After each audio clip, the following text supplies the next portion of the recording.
لا حول ولا قوة إلا بالله العلي العظيم. أعوذ بالله السميع العليم من الشيطان الرجيم.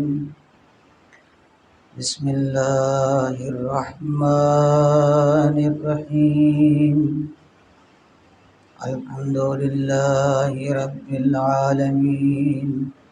الصلاة والسلام والتحية والإكرام على النبي الأمي المكي المدني الهاشمي الطهي سيدنا ونبينا وشفيع ذنوبنا وطبيب قلوبنا مولانا بالقاسم محمد.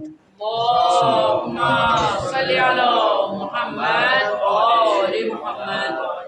ثم الصلاة على أهل بيته الأطيبين الأنجبين الهداة المهديين، لا سيما بقية الله في الأرضين، روحي له الفداء. أما بعد، فقد قال الله الحكيم وهو أصدق الصادقين وقوله الحق. بسم الله الرحمن الرحيم. يوم ندعو كل أناس بإمامهم. صلوات. اللهم صل على محمد وآل محمد. مومنین کرام، ہماری جو گفتگو چل رہی ہے وہ امامت کے اوپر ہے. امامت کس کو کہتے ہیں، امام کے صفات کیا ہوتے ہیں، اور امام کا ہونا کیوں ضروری ہے، امام کا پہچاننا کیوں ضروری ہے، کیوں ہمارے یہاں شیعہ مذہب میں امام اصول دین یعنی دین کی جو جڑیں ہیں اس کا ایک جز اس کو کیوں مانا گیا ہے، اور ہمارے اور دیگر مسلمانوں میں اس مسئلے کو لے کر کے کیا اختلاف ہے اور کہاں ہم دونوں اتحاد اور مشترک ہیں. یہ سب باتیں اس ضمن میں ہیں. آج چوتھی مجلس ہے، بہت ساری باتیں ہوئی ہیں، بہت ساری باتیں باقی ہیں، لمبی چوڑی گفتگو ہے.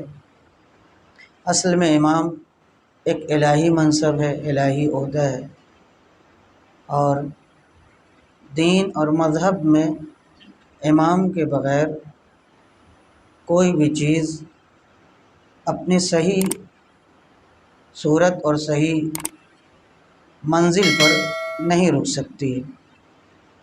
اگر ہم اپنے کو مسلمان کہتے ہیں، اپنے کو شیعہ کہتے ہیں، تو ہمیں امامت کو پہچاننا پڑے گا، اور امام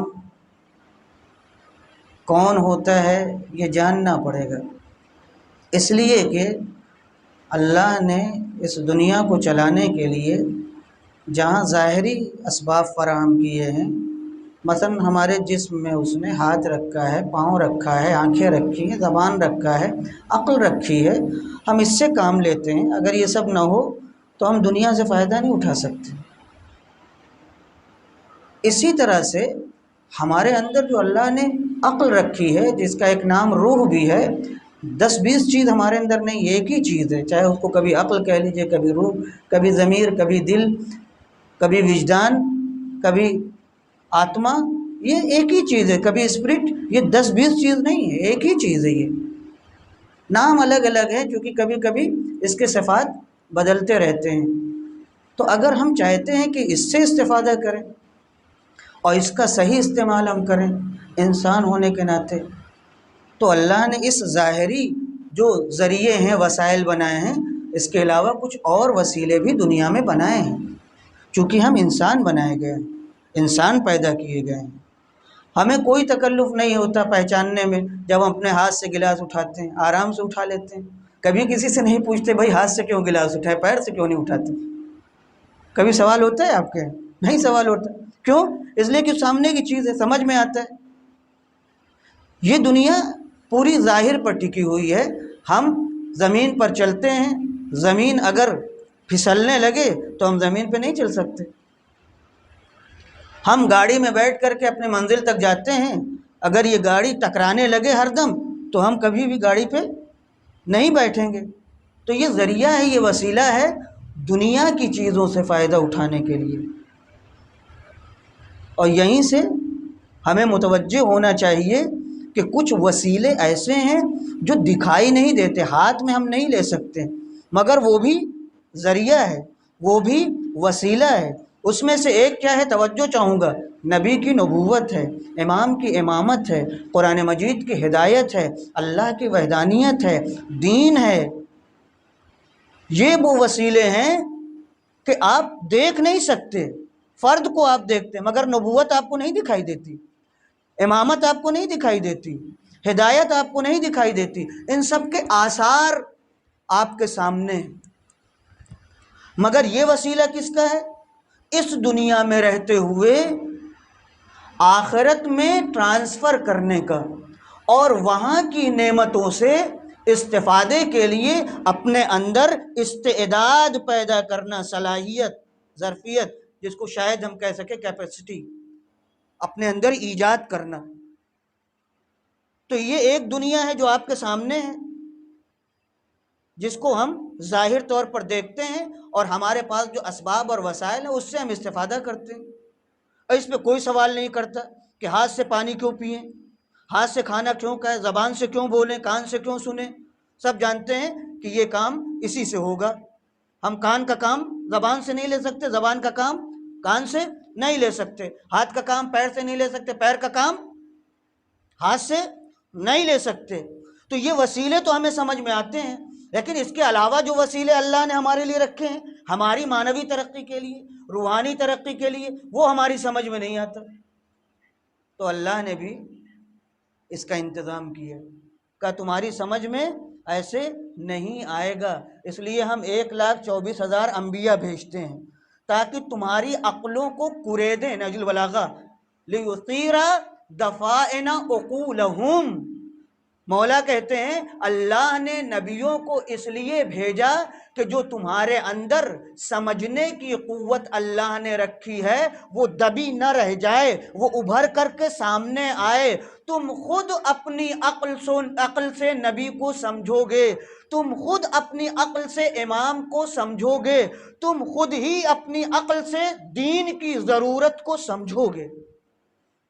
لُيُثِيرُ، اثارہ یثیرو، اگر عربی تھوڑا سا آپ دیکھیں تو دیہات کے رہنے والے سمجھتے ہیں مرغی جو ہے کبھی کبھی، اور یہ مرغ جو اپنا پنجہ زمین پہ مارتی ہے تو یہ زمین ابھی برابر تھی، لیکن جب اس نے پنجہ مارا تو وہ زمین ابھر گئی۔ یہ جو ابھر کے آئی اس کو کہتے ہیں اثارہ یثیرو، اسارتن، یعنی ابھر کر کے کیا ہوا یہاں پہ، زمین تو وہی زمین ہے، کوئی الگ سے تھوڑی لے کے آئی ہے وہ۔ اس نے کیا کیا، اسی زمین کو پنجہ مار کے اس نے ابھار دیا۔ یہی ہم سے چاہا گیا ہے، اللہ نے عقل تمہارے اندر رکھی ہے، تمہارے وجود میں عقل ہے، مگر وہ بند ہے۔ دنیا میں آنے کے بعد ہماری نشانیوں کو دیکھو اور اپنی عقل کو کریدتے جاؤ۔ توجہ چاہوں گا میں آپ کو، دیکھیں ہم عقل سے کیا استعمال لیتے ہیں، بہت زیادہ کما لیں، کھا لیں، اچھی جاب مل جائے، یہی نا، اس کو کہتے ہیں عقل سود و زیاں، جو نفع نقصان دیکھتی۔ عقل ایک ہی ہے، دو چار عقل نہیں ہے، لیکن جب وہ گڑت لگاتی ہے تو کہتے ہیں منفعت پرست عقل۔ اور یہی عقل جب ہدایت کی طرف جاتی ہے تو اس کو کہتے ہیں ضمیر، اس کو کہتے ہیں وجدان۔ کیوں؟ اس لیے کہ یہ عقل سمجھ رہی ہے کہ ہم انسان ہیں، انسان ہونے کے ناطے ہمیں ہدایت چاہیے، ہدایت بھی ہمارے لیے ضروری ہے۔ اب ہم لوگوں نے اماموں کو بھی اپنا جیسا بنانا شروع کر دیا، جیسے ہم ہیں، جیسے ہم سوچتے ہیں ویسے ہمارا امام بھی ویسے ہی ہو جائے۔ تو ایسے نہیں ہے بھائی صاحب، امام بہت بلند چیز ہے، اس کی روحانیت اور معنویت پہ ہمیں موقع ہی نہیں ہے اور نہ موقع ملے گا۔ اس پہ ہم گفتگو ہی نہیں کرنا چاہتے. ابھی ہم سمجھانا چاہتے ہیں کہ امام کی ضرورت ہے کائنات میں، اور جتنے مسلمان فرقے ہیں امام کی ضرورت کو مانتے ہیں. صرف اختلاف یہ ہے ہم میں اور دوسروں میں کہ وہ کہتے ہیں پیغمبر نے اپنے بعد کسی خاص کو معین نہیں کیا. کس چیز میں؟ سیاسی لیڈرشپ میں. لیکن ولایت میں مانتے ہیں کہ ایک اللہ اور بندے کے درمیان ہونا چاہیے کہ جو اللہ سے لے بندوں کو دے.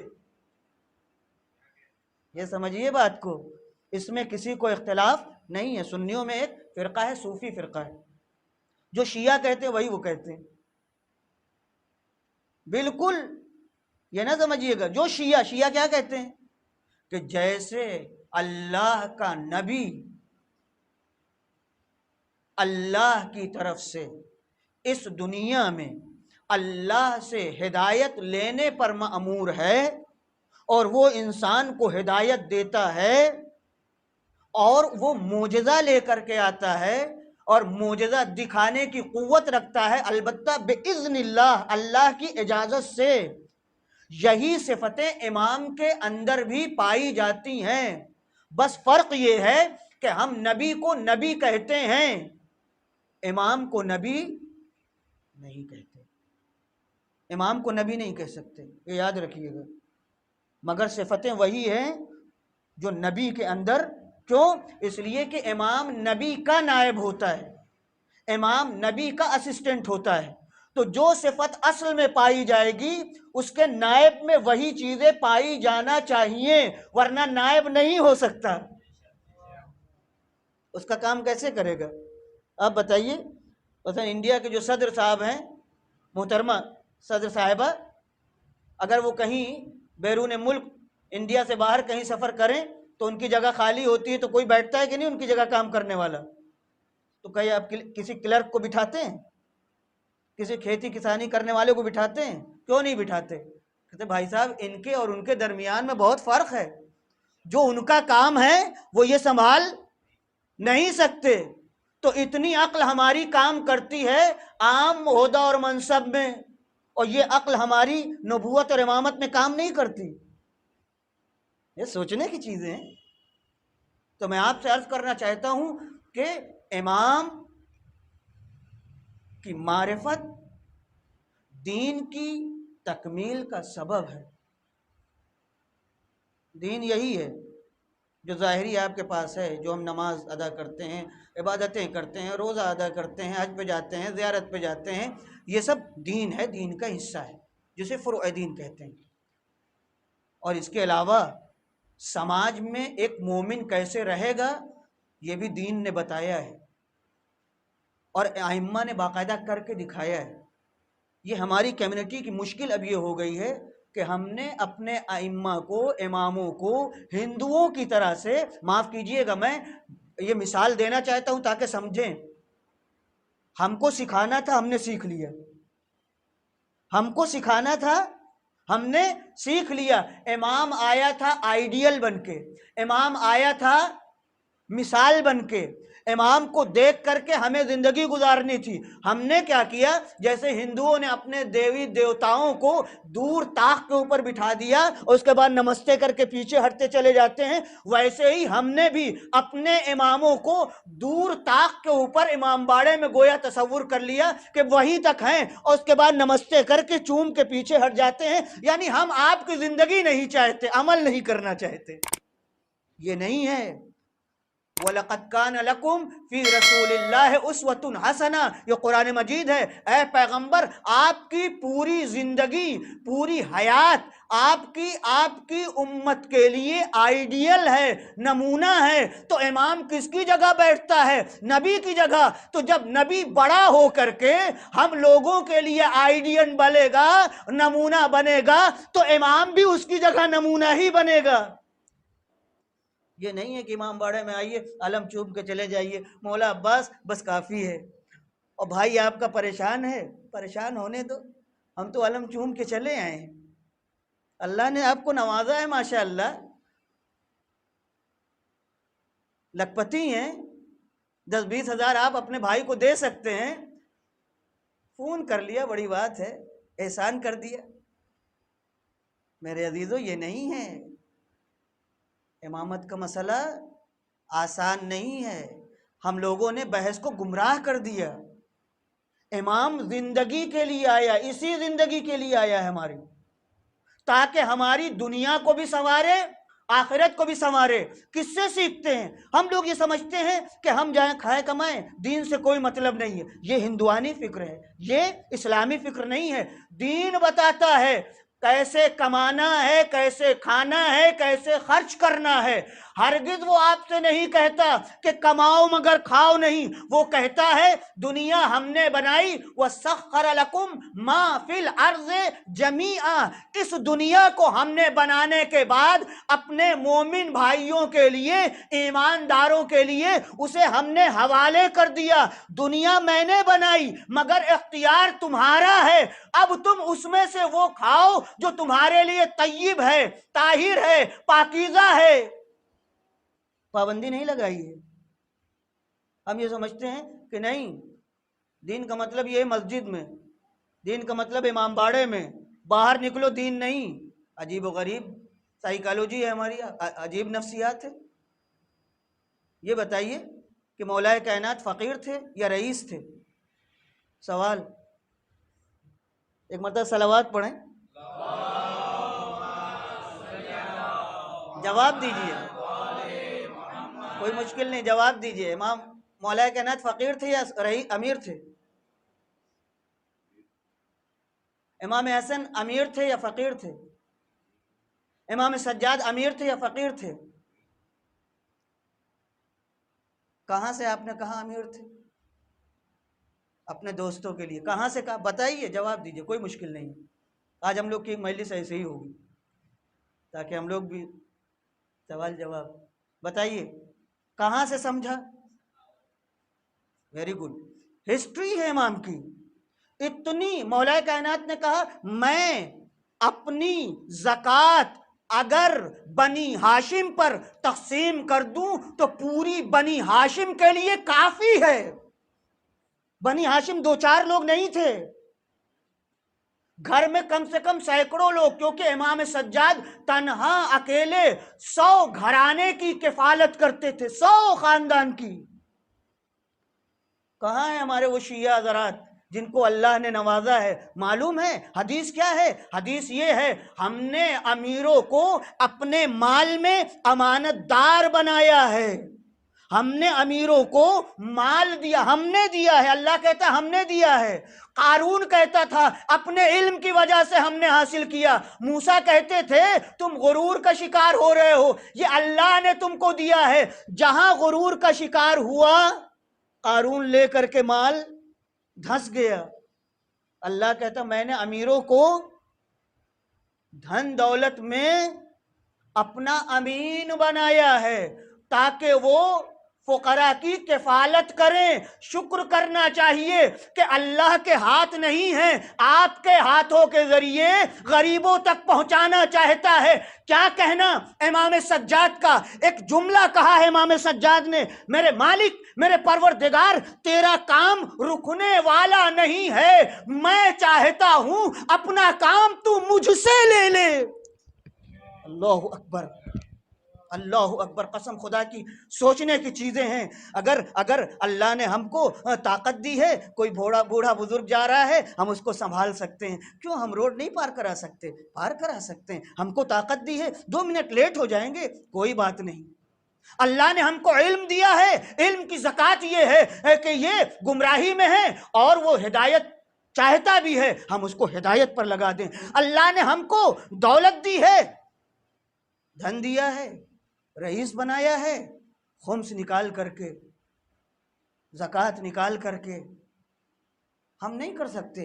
ان مجلسوں کا کیا فائدہ ہے؟ یہی تو فائدہ ہے، ہم مسجد میں آتے ہیں، امام بارگاہ میں آتے ہیں، کسی سے ملے، السلام علیکم، وعلیکم السلام، اس کے بعد حال چال آپ نے پوچھا، کہاں کے رہنے والے ہیں؟ کہا فلاں جگہ کے۔ کیسے ہیں آپ؟ اب آپ کو پتہ چل گیا کہ کس پوزیشن میں ہے، اچھی پوزیشن میں ہے یا بری پوزیشن میں ہے۔ آپ سمجھ گئے، آپ نے کہا آپ کو پتہ ہے صدقے کی کتنی فضیلت ہے؟ کہا صدقہ 70 بلاؤں کو 70 بلائیں بہت ہوتی ہیں. یہ بتائیے کوئی پسند کرتا ہے اس کا ایکسیڈنٹ ہو جائے؟ ایکسیڈنٹ کا مطلب ہی اتفاق، یعنی آپ نہیں چاہتے اور وہ اتفاقیہ عمل انجام پا جاتا ہے.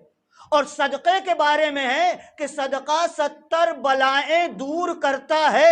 اور جب تک آپ دنیا میں رہیے گا، چاہے آپ مسلمان ہوں، چاہے آپ مومن ہوں، چاہے اہل بیت کے چاہنے والے ہوں، چاہے اللہ کے دشمن ہوں، چاہے چھوٹے ہوں، چاہے بڑے ہوں، چاہے مرد ہوں، چاہے عورت ہوں، جب تک اس دنیا میں ہیں، کچھ دنیا کی بھی خاصیت ہے، اس میں بلائیں بھی ہیں، اس میں ایکسیڈنٹ بھی ہیں. راستہ بھی بتا دیا ہے، بلائیں ہیں دور کرنے کا ذریعہ بھی ہے. ہم نے تم سے کہا چونکہ تم ہمارا کلمہ پڑھتے ہو کہ اگر تم بلاؤں سے بچنا چاہتے ہو صدقہ نکال دیا کرو، خیرات نکال دیا کرو. تو ایک جو 10,000 کماتا ہے 100 روپیہ اگر دے سمجھ میں آتا ہے، مگر جو 1 کروڑ کماتا ہے، توجہ چاہوں گا میں آپ کی میرے عزیزوں، میرے بزرگوں. میں امامت کے اوپر بول رہا ہوں، اب علمی بحث نہیں کرنا چاہتا. علمی بحث بہت ہوتی رہتی ہے، لیکن اب میں اپنی سطح سے نیچے آ کر کے گفتگو کرنا چاہتا ہوں. آپ کو پتہ ہے رسول خدا جب فقیر کو، یہ سب ہم لوگ نہیں کر سکتے، لیکن ہم نے دیکھا ہے اپنی آنکھوں سے اس استاد کو، آیت اللہ شیرازی کر کے تھے، انصاری شیرازی صاحب، انتقال ہمارے ہم لوٹنے کے بعد ہوا، لیکن ہمیشہ ہم نے دیکھا. حدیث میں ہے، اللہ اللہ قسم خدا کی اگر ہم سمجھ جائیں، حدیث میں ہے کہ جب فقیر کو کچھ دو تو اس کا ہاتھ چومو. ہم نہیں کر سکتے. کیوں؟ آپ کے پاس جمع تھا، اللہ نے اسے بھیج دیا مستحق بنا کر کے. شکریہ اس کا یہ ہے کہ آپ کو اس کے جیسا نہیں بنایا. قسم خدا کی اگر توجہ ہو جائے، دین اس دنیا میں رہتے ہوئے ہماری نگاہوں کو وسیع کرنا چاہتا ہے. پہلے پیسہ ہے یا نیت؟ پہلے پیسہ ہے یا ارادہ؟ ہم اتفاق احمد آباد میں تھے اس سے پہلے، احمد آباد گجرات. ماشاءاللہ بہت اچھے لوگ ہیں، اللہ ان کو خیریت سے رکھے. بہت ایکا ہے آپس میں، ایک بہت بڑا خاندان اور کماتے ہیں وہ سب کچھ. تو ہم لوگ بیٹھے ہوئے تھے، ایسے بات نکل آئی اس میں. بزرگ لوگ ماشاءاللہ سب بھائی، اب ایسے نہیں کہوں گا کہ آپ سمجھ جائیں، ایجڈ سب، اور کئی ایک بھائی، مگر اتحاد، اتفاق، محبت. تو یہ بات اس میں آ گئی. تو ہم نے ان سے عرض کیا کہ یہ دیکھیے، یاد رکھیے، پہلے دولت نہیں ہے، پہلے پیسہ نہیں ہے، پہلے دھن نہیں ہے. کہا مولانا پھر کیا ہے؟ ہم نے کہا پہلے نیت ہے، پہلے ارادہ ہے. آپ ارادہ کرتے ہیں کسی چیز کا، اور جب آپ ارادہ کرتے ہیں تو ارادے کے مطابق انجام دیتے ہیں. مان لیجئے آپ کے پاس 10 کروڑ روپیہ ہے، مگر آپ بے نو کوئی بھی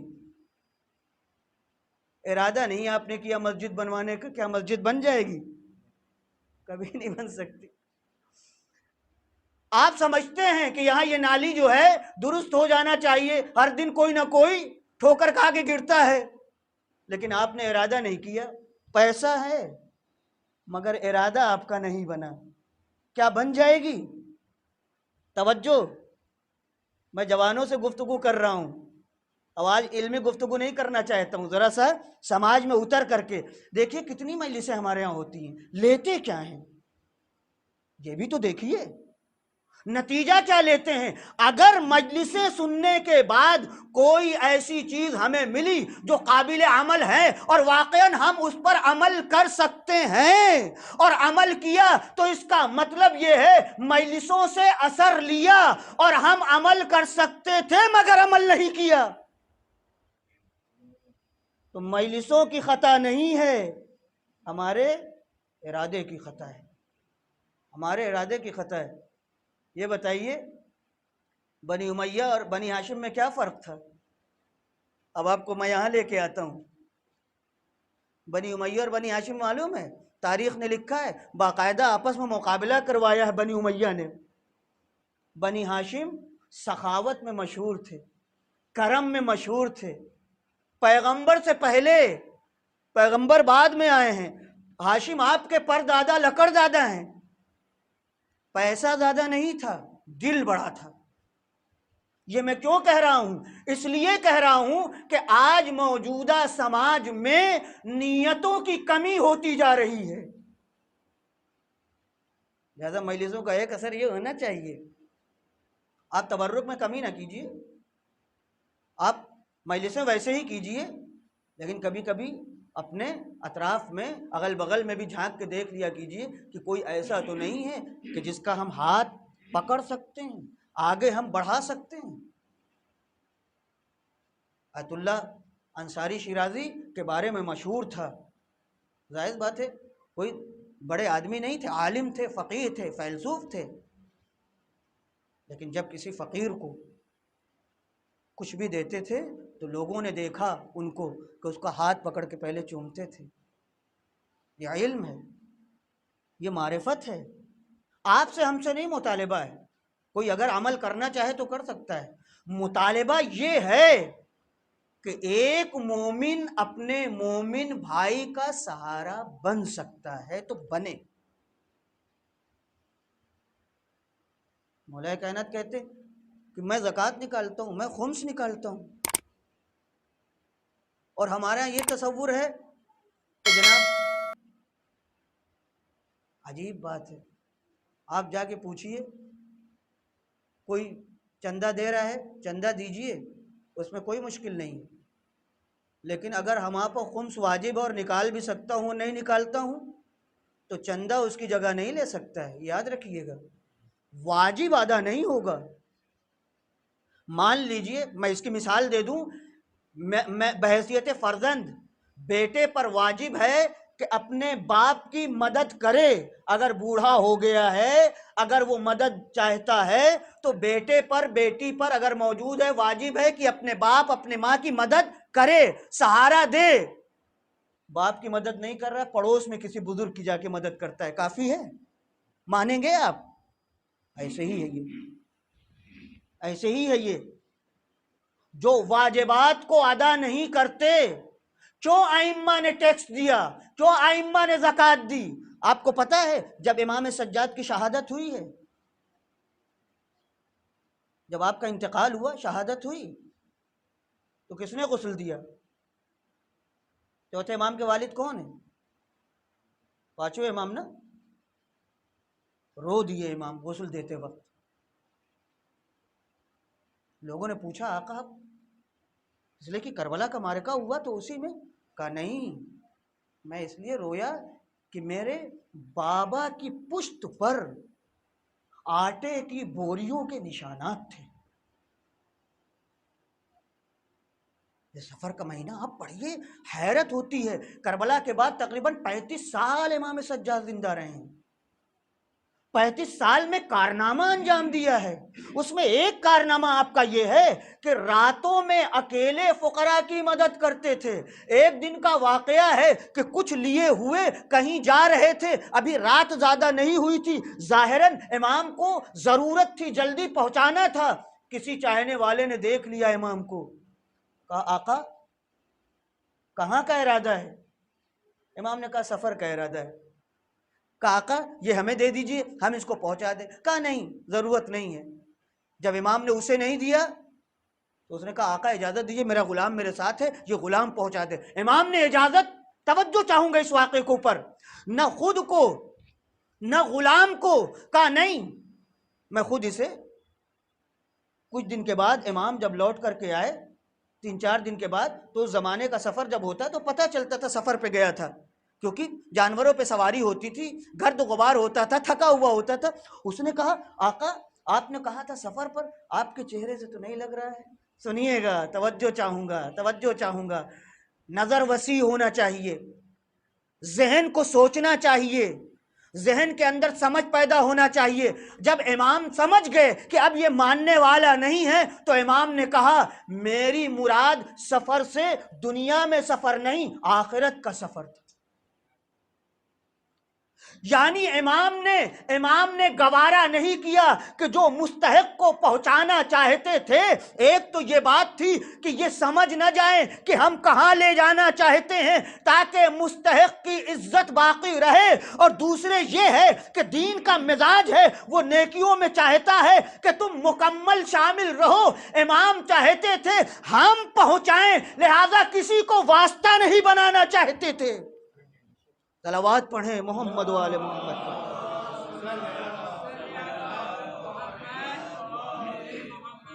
میرے عزیزوں، میرے بزرگوں، پیغمبر کے ہاں ایک دن قربانی ہوئی، پیغمبر کے ہاں قربانی ہوئی، بکرا کٹا، عقیقہ تھا یا کچھ بھی تھا، اور اس کے بعد محلے کی جو فقیر فقراء اس زمانے میں، بہرحال پیغمبر کے زمانے میں کافی مشکلات تھیں، پیغمبر نے بھجوا دیا کچھ گوشت، آپ کی ایک زوجہ نے بچا لیا، ظاہراً جناب عائشہ کی بارے میں ہے۔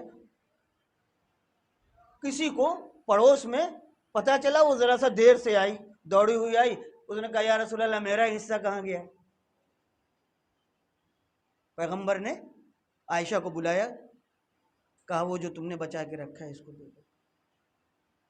عائشہ نے کہا یا رسول اللہ یہ بھی دے دیں جو تھوڑا سا بچا ہے؟ یہی تو ہے۔ پیغمبر کا جملہ سنیے، پیغمبر نے کہا عائشہ جو دے دیا ہے وہ بچا ہے، جو تم نے بچا لیا اس کی کوئی گارنٹی نہیں ہے۔ اللہ اکبر۔ آپ انویسٹ کی بات کرتے ہیں، ہم لوگ انویسٹ کی بات کرتے ہیں، کہاں انویسٹ ہونا چاہیے ہمیں پتہ نہیں ہے عزیزو، پتہ نہیں۔ امام حسین نے تو جان کا انویسٹ کر دیا۔ اگر حقیقت نہ ہوتی، اگر کوئی خدا نہ ہوتا تو کیا اس کی ضرورت تھی؟ اما ایک عقل مند آدمی، اس سے آپ کہیے کہ یہاں نکل کر کے باہر چوراہے کے اوپر 100 روپیہ تم یوں ہی پھینک دو چلے آؤ، تو وہ نہیں کرنے کے لیے تیار ہے کہ میں کیوں پھینکوں، اور کوئی جان اپنی نثار کر دے، اپنے گھر کو لٹا دے۔ دین حقیقت کا نام ہے، اسلام ایک حقیقت کا نام ہے، وقت یہ ہے کہ ہماری معرفت نہیں ہے، ہم نے بہت نیچا کر دیا، کربلا کو بھی گرا دیا، ڈاؤن کر دیا، ماتم مجلس کو بھی ایک خاص ذہنیت سے ہم دیکھتے ہیں، چلو رسم ہے رسم ہے رسم ہے۔ نہیں میرے عزیزوں، میں اپنے جوانوں سے پھر خطاب کر کے کہتا ہوں، مجلس رسم نہیں ہے، سنیے، مجلس رسم نہیں ہے، مجلس دین کا حصہ ہے۔ دین کا حصہ کیا بنتی ہے؟ یا اللہ کہے، یا رسول کہے، یا رسول کا نائب کہے۔ آپ کو پتا ہے ہمارے اماموں نے مجلس قائم کی ہے، اور مجلس قائم کرنے کے لیے شیعوں کو دعوت دی ہے، لہذا مجلس عبادت ہے، مجلس رسم نہیں ہے۔ اگر ہم رسم سمجھ کے آتے ہیں تو نہ کیجئے تو اچھا ہے، اگر عبادت سمجھ کے آتے ہیں کہ میرے مولا نے بلایا ہے۔ آپ کو پتا ہے امام باقر علیہ السلام نے فرمایا،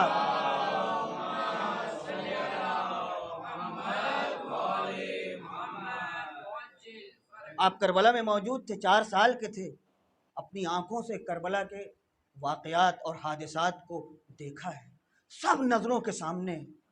جب دنیا سے جانے لگے تو اپنے بیٹے امام صادق علیہ السلام کو وصیت کی۔ کیا وصیت کی؟ توجہ، بہت توجہ میں چاہوں گا آپ کی، بہت توجہ چاہوں گا۔ کہا میرے بیٹے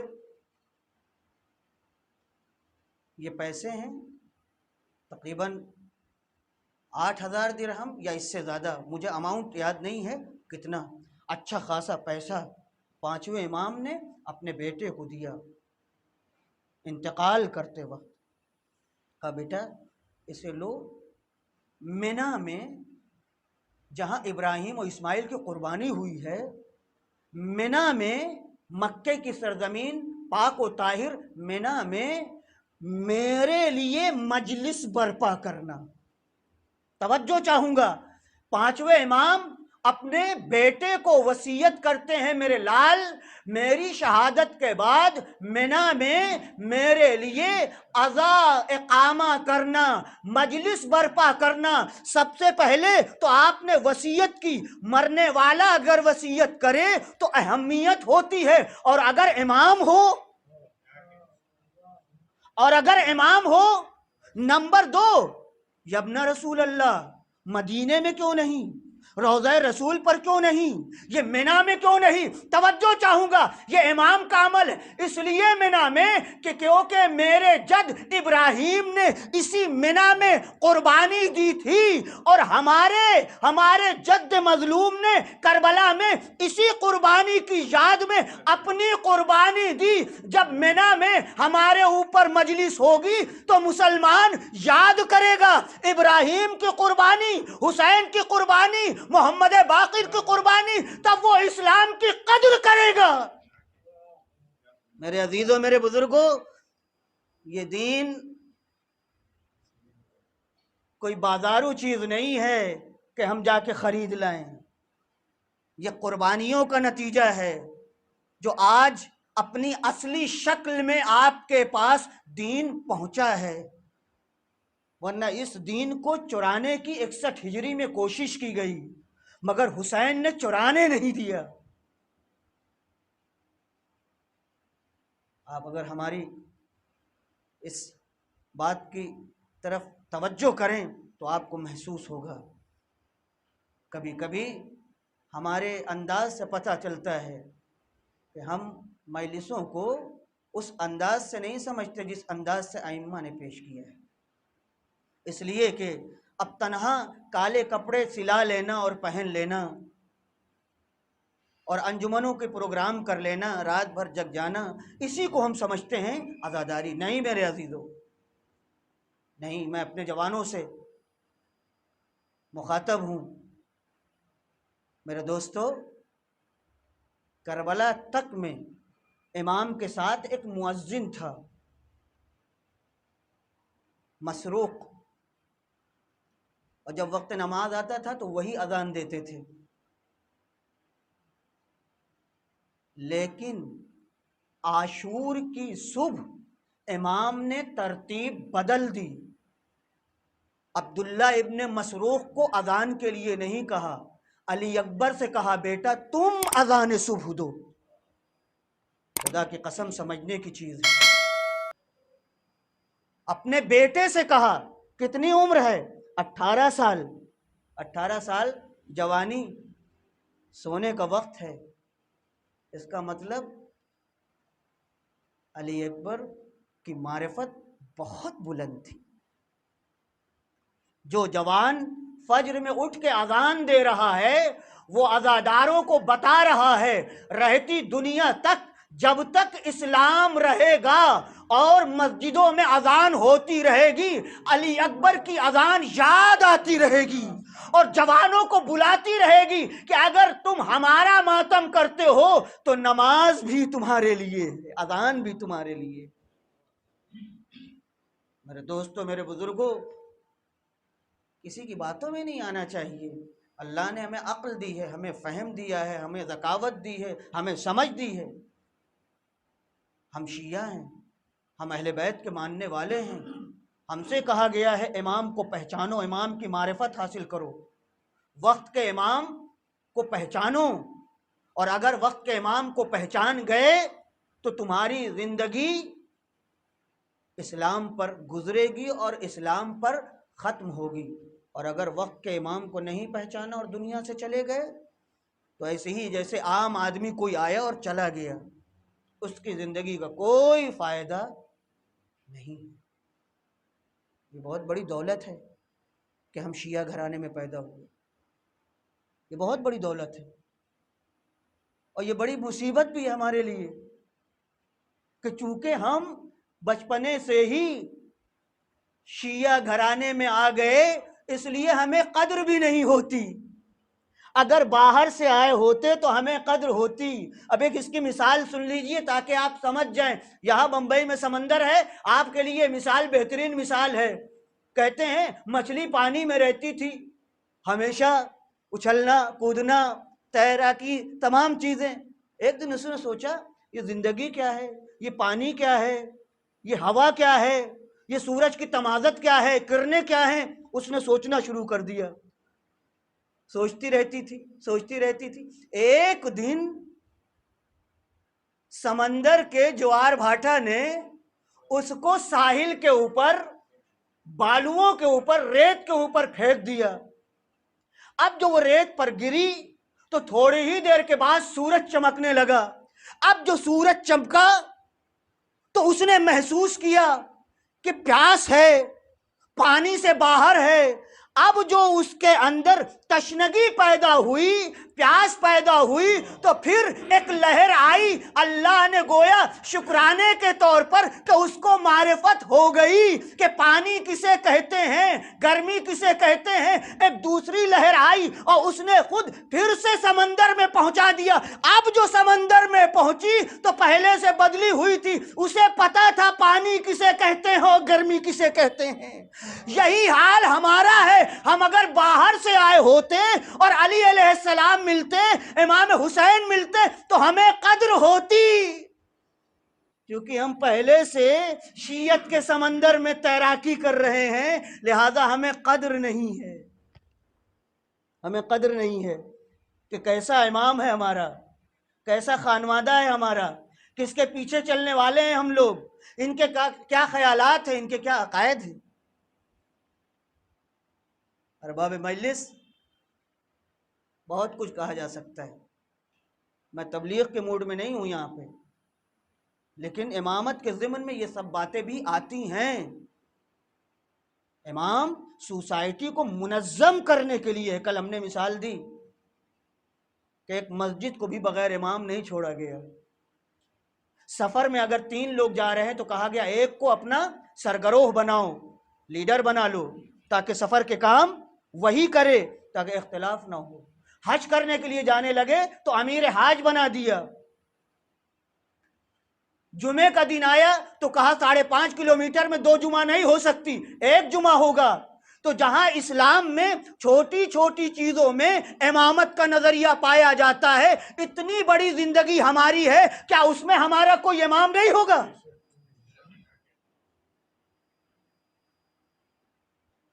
وہ ملت بیدی بھی جو آپس میں منظم، مضبوط، زمانے میں چٹانوں کی طرح ہے. ہو قوم مسلمہ بھی جو تنظیم یعنی ڈسپلن، تنظیم سے محروم، ٹوٹی ہوئی تسبیح کے دانوں کی طرح ہے. امام ہمیں منظم کرتا ہے، تسبیح کے دانوں کی طرح سے ہمیں پروتا ہے. اس لیے کہ جب امام ہوگا تو امام کے پیچھے چلیں گے، اس کو دیکھیں گے، اس سے ہم آئیڈیل لیں گے، اس سے ہم نمونہ لیں گے. اور قسم خدا کی، کربلا کے جہاں تہ در تہ پہلو ہیں، کئی پہلو ہیں، اس میں سے ایک پہلو یہ ہے کہ جب تک امام تھے، امام خود لیڈر تھے، کربلا کو لیڈ کر رہے تھے. اور امام نے اپنے خون کی حفاظت کے لیے بعد میں 2 سربراہوں کو چھوڑا، ایک صنف نسواں سے جناب زینب اور ایک مردوں میں جناب سید سجاد. ایسے بھی سوچنا چاہیے. تفصیلی گفتگو ہے، میں اس کو نہیں چھیڑنا چاہتا. میرے عزیزوں، میرے بزرگوں، خود یہ سوچنے کا محل ہے کہ امام نے اپنے بعد سید سجاد کے ہوتے ہوئے زینب کو نقیب کیوں بنایا. یہ پوری مجلس ہے اپنی جگہ کے اوپر. کربلا میں عورتوں کا وقار بھی امام حسین نے بلند کیا ہے. جناب زینب کو نقیب بنایا ہے، سربراہ بنایا ہے اپنے انقلاب کا اور اپنی تحریک کا. اور کتنی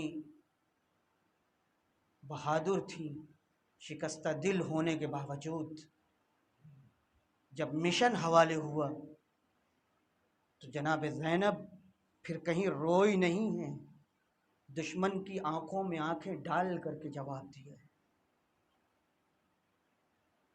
ابن زیاد کے دربار میں جب اسیر بنا کر کے زینب لائی گئیں تو تاریخ نے لکھا ہے کہ پہلے سے جناب زینب نے اپنے کو اپنے گھر والی عورتوں میں اس طرح سے چھپا کے رکھا تھا کہ دشمن پہچان نہیں سکا۔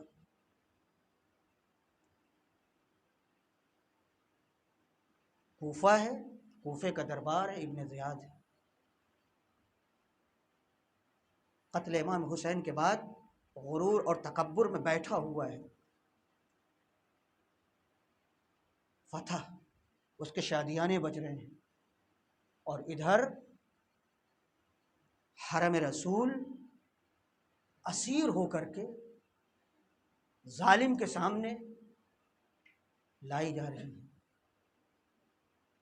ظالم نے اشارہ کیا، ایک گوشے میں یہ خواتین بیٹھ گئیں، اس نے ایک نظر ڈالی، پہچان نہیں سکا۔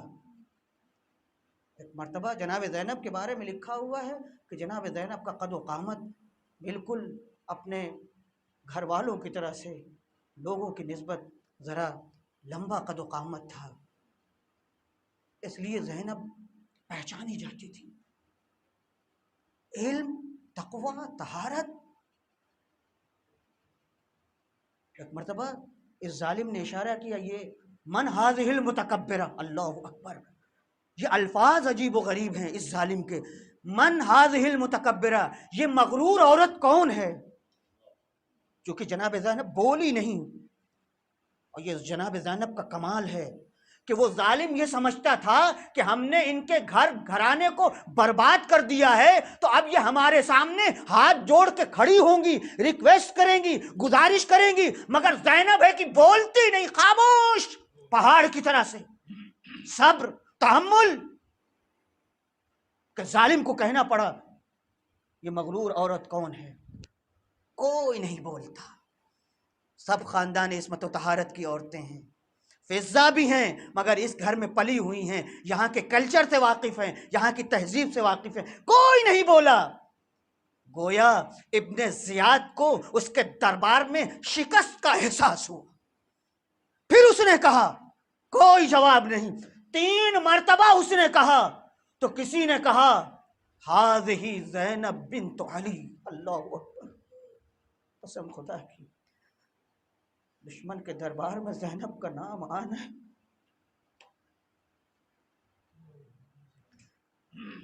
مگر زینب نہیں بولی، نہایت وقار اور پرسکون انداز میں بیٹھی رہی۔ ابن زیاد جیسے پھٹ پڑا، جیسے ہی زینب کا نام سنا، اس نے سنا تھا، پتا تھا، کیونکہ کوفے میں زینب مفسرہ قرآن تھی، 20 سال تک اپنے والد کے ساتھ یہی مفسرہ قرآن تھی، کوفہ پہچانتا ہے، کوفہ شام نہیں ہے۔ جیسے ہی زینب کا نام سنا، اس نے کہا، الحمدللہ فضحکم واکذب احدثتکم، اللہ اکبر، اللہ کا شکر ہے کہ اللہ نے تمہارے خاندان کو رسوا کیا اور تمہاری قلعی کھول دی، تمہارا جھوٹ واضح کر دیا۔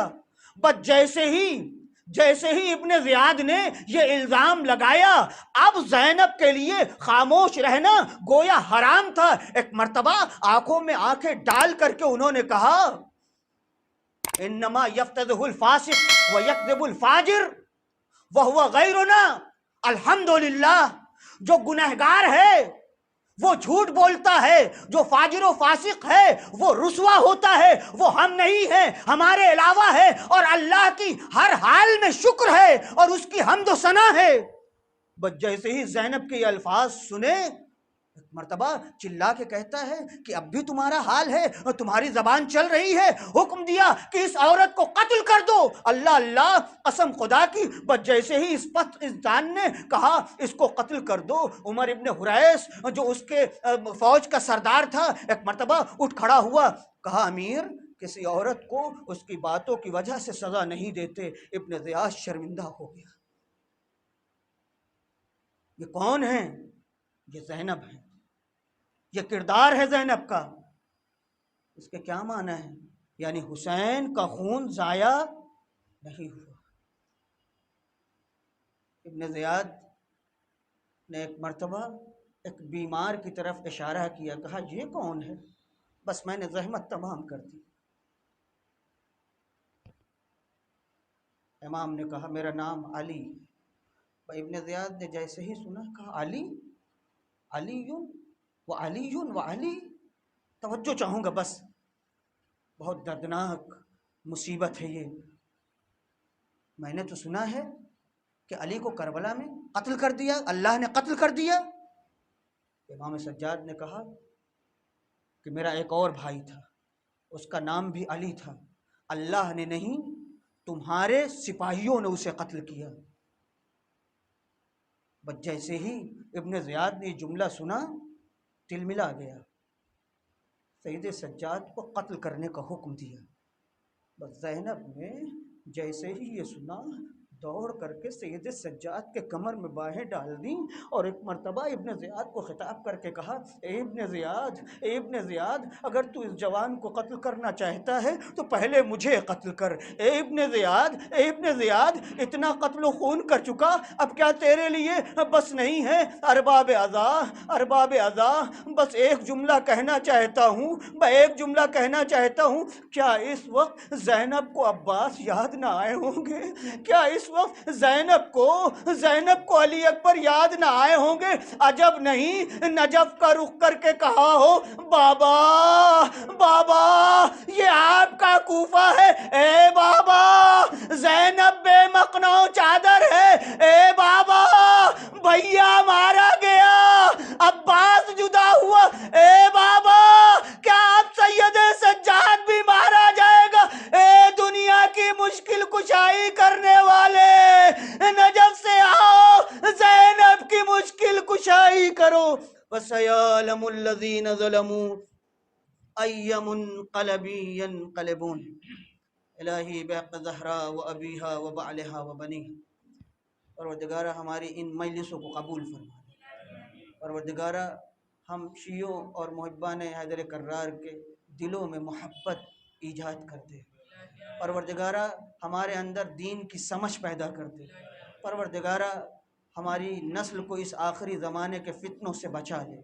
ہمارے اس ملک میں امن و امان پیدا کر دے. پروردگارہ جو اس ملک کو جان بوجھ کر کے ڈسٹرب کرنا چاہتے ہیں، اگر وہ ایسا جان بوجھ کر کے کر رہے ہیں تو ان کی سازشیں خود انہی کی طرف لوٹا دے. پروردگارہ تجھے واسطہ ہے محمد و آل محمد، ہمارے جوانوں میں علم و عمل کا جذبہ پیدا کر، ہماری عورتوں میں عفت و پاک دامنی پیدا کر، ہمارے بزرگوں میں وقار پیدا کر دے. جو بیمار ہیں ان کو شفائے کامل و عاجل عطا فرما دے. پروردگارہ جو لوگ دنیا سے جا چکے ہیں ان کے اوپر رحمت اور غفران نازل فرما. پروردگارہ علماء اعلام کا سایہ ہمارے سروں پر قائم اور دائم رکھ. پروردگارہ ہم تیری آخری حجت امام زمانہ کے منتظر، ان کا ظہور جلد از جلد فرما اور ہم سب کو ان کے اصحاب و انصار میں شامل کر. ربنا تقبل منا انک انت السمیع العلیم. ماتم حسین. یا حسین یا حسین یا حسین.